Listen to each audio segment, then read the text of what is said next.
Et la balle est partie pour cette quatrième et dernière période, récupérée par Louis Jarige, poursuivi par joli back défensif de la part de Bautista. Non, je crois qu'on va refaire tout.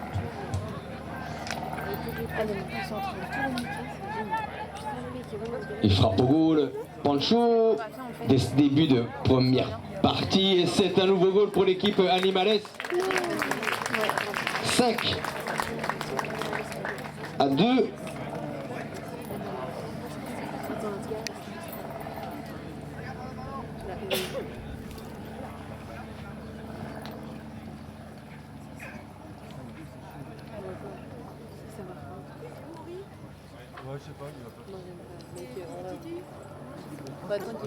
La balle est lancée.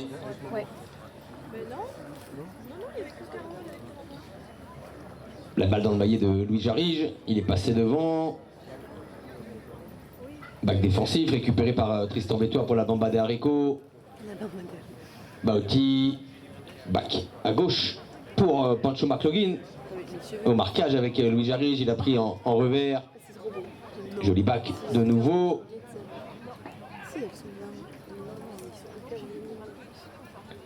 Ça joue dans un petit périmètre là en ce moment. La balle a échappé à Pancho.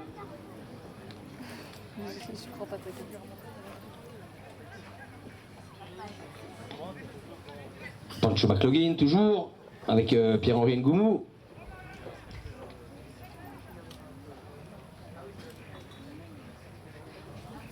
La balle le long des planches là-bas pour la Bamba de Areco. J'espère que vous en avez profité à la pause pour venir vous offrir un verre. Vous pourrez encore à l'issue du match, au moment de la remise des prix, profiter de l'instant en famille avec vos amis. Vous ferez-vous une coupe de champagne ou un verre de rosé, le château Sainte-Marguerite.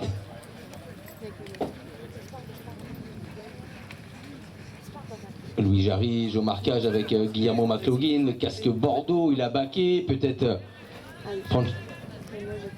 Pancho McLaughlin est scellé, poursuivi par Pierre-Henri, le numéro 4 rouge. Le balle lui a échappé, Pierre-Henri peut-être par 2 fois, et c'est Eloine Badarello qui sera le premier sur la balle. Eloine Badarello, l'arbitre a sifflé.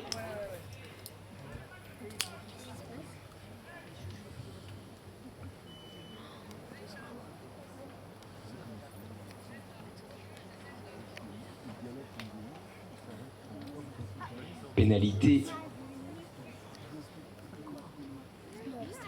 en faveur des Verts à Limales, pénalité à 60 yards. Alors vous l'avez peut-être pas vu, mais à chaque extrémité des terrains vous avez des marques blanches à 30 yards, 40 yards et 60 yards.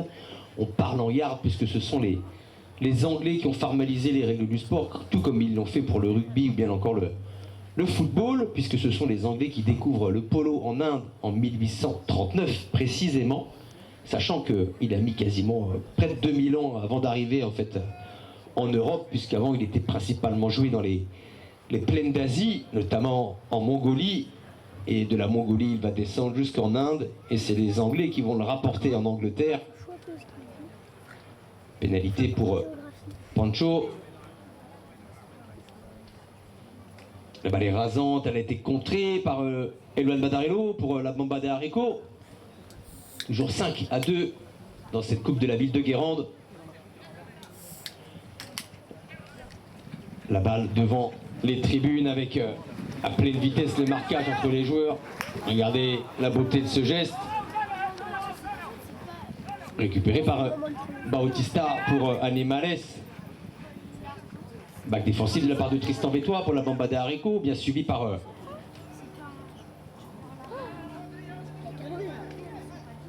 Bauti, toujours, il a conservé la balle. Back défensif de la part de Pierre-Henri pour les Rouges, avec maintenant c'est Guillermo qui va être le premier sur celle-ci.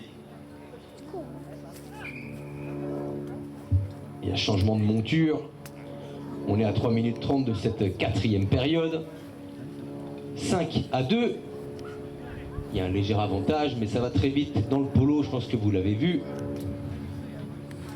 Et donc en effet, c'est les Anglais qui ramènent donc le sport en Angleterre. Et après, ce sont les Anglais qui vont en fait en Argentine et qui implantent en fait le sport. Et là-bas, en fait, le sport explose, puisque là-bas, ils ont bien évidemment l'immensité. Donc pour faire les terrains de polo, ils ont surtout les gauchos, que vous connaissez tous. Ce sont les meilleurs cavaliers au monde, c'est l'équivalent des cow-boys.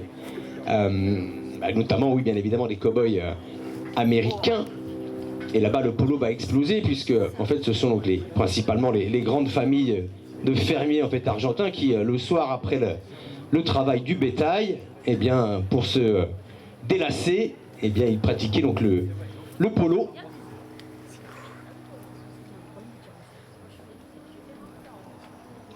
Bienvenue donc à cette Atlantic Polo Cup, trophée Diane Barrière 2025, ici au Brittany Polo Club, de la ville de Guérande. Remise des prix en présence de Nicolas Criot, maire de Guérande et président de l'agglomération Cap-Atlantique, regroupant donc les 15 villes. Je ne les connais pas toutes, je ne suis pas d'ici, vous ne m'en voudrez pas.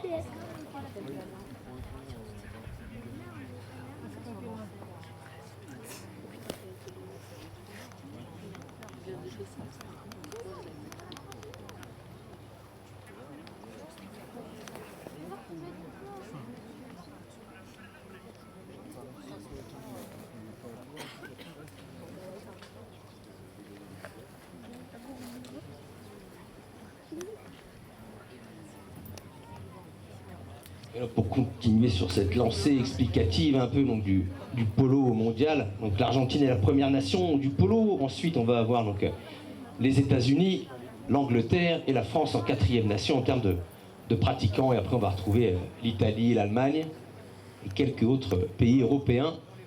Et bien évidemment, ce sont les Argentins qui ont la main mise sur le polo mondial avec les meilleurs chevaux, les meilleurs joueurs.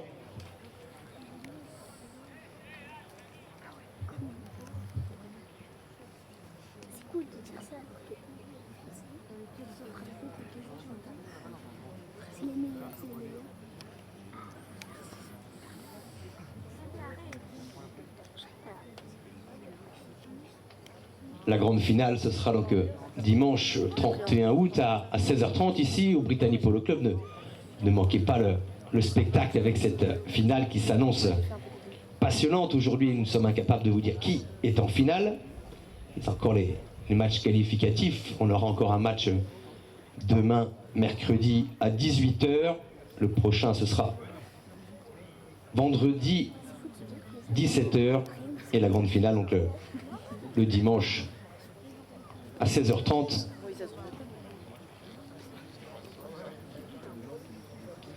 L'an passé, l'équipe donc de Augusta Hemsens Animales est arrivée en finale et ils ont perdu contre l'équipe Mungo.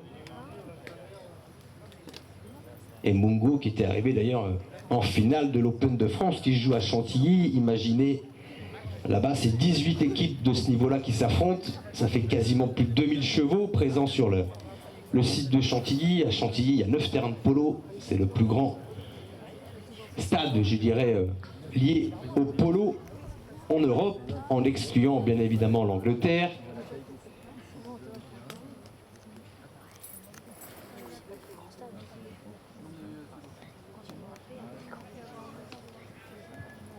On attendait le retour donc des joueurs, c'est chose fait. La balle pour les rouges avec Pierre-Henri Ngoumou. Le long des planches pour Louis Jarige, peut-être un peu court, c'est Luan Badarello maintenant qui est le premier sur la balle.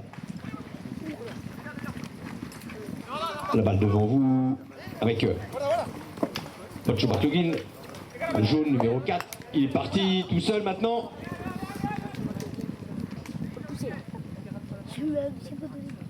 Pancho. Et la balle passe entre les poteaux de nouveau. Ils prennent le large, 6-2.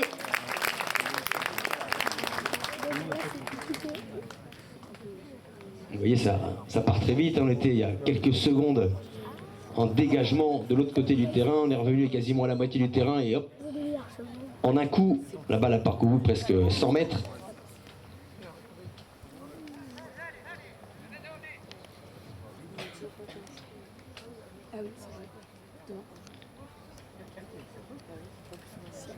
Maintenant, donc, les verts vont marquer à droite et les rouges à gauche en direction donc, de Guérande.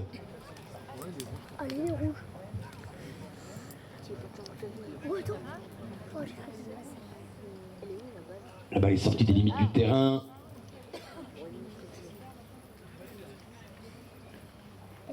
Alors en effet, quand on parle en fait du le sport des rois et le roi des sports, mais il y a une réalité derrière ça, ou plutôt une vérité historique, puisque tous les grands rois de l'Antiquité, je pense à Alexandre le Grand, Darius Ier, ou même les conquérants tels que Gengis Khan, ont joué au polo, bien évidemment sous une autre forme. Mais c'était une simulation de bataille, un entraînement pour les cavaleries. Imaginez, je remplace mon maillet par un sabre. Et bien c'est pareil, je suis capable de frapper à gauche ou à droite. Joli bac de la part de Guillermo. Et c'est Pierre-Henri Ngoumou qui sera le premier sur la balle. Pierre-Henri qui écarte le jeu sur le côté. J'espère que ça vous plaît. La balle le long des planches. Avec Pierre-Henri, toujours pour la Bamba d'Areco.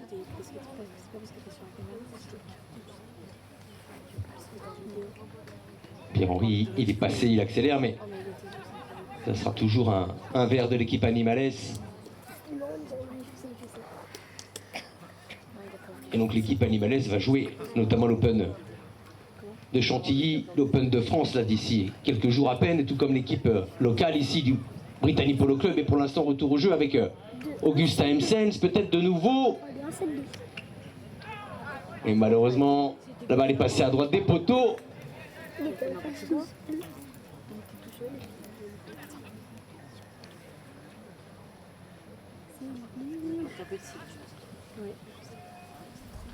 Il va changer de monture. 6-2 dans cette coupe de la ville de Guérande, l'arbitre a sifflé et on me posait la question tout à l'heure, il y a une dame qui est venue me voir à la tribune. Alors oui, en effet, lorsque le goal est marqué, lorsque les joueurs en fait remontent pour venir au centre du terrain pour réengager, le chronomètre se poursuit. Tant que l'arbitre n'a pas sifflé, le temps n'est pas arrêté. Donc c'est la personne en face que je vais remercier, notamment, il s'agit d'un autre que de mon épouse. Merci, c'est gentil de l'applaudir. Elle est toute seule, la pauvre.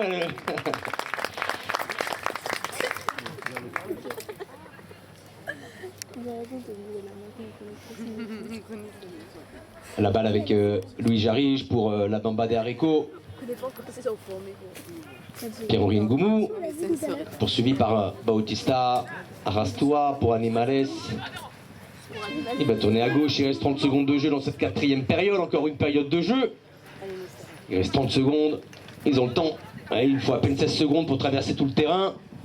Mais évidemment, il ne faut pas rater la balle, faut... Non. Faut pas rater.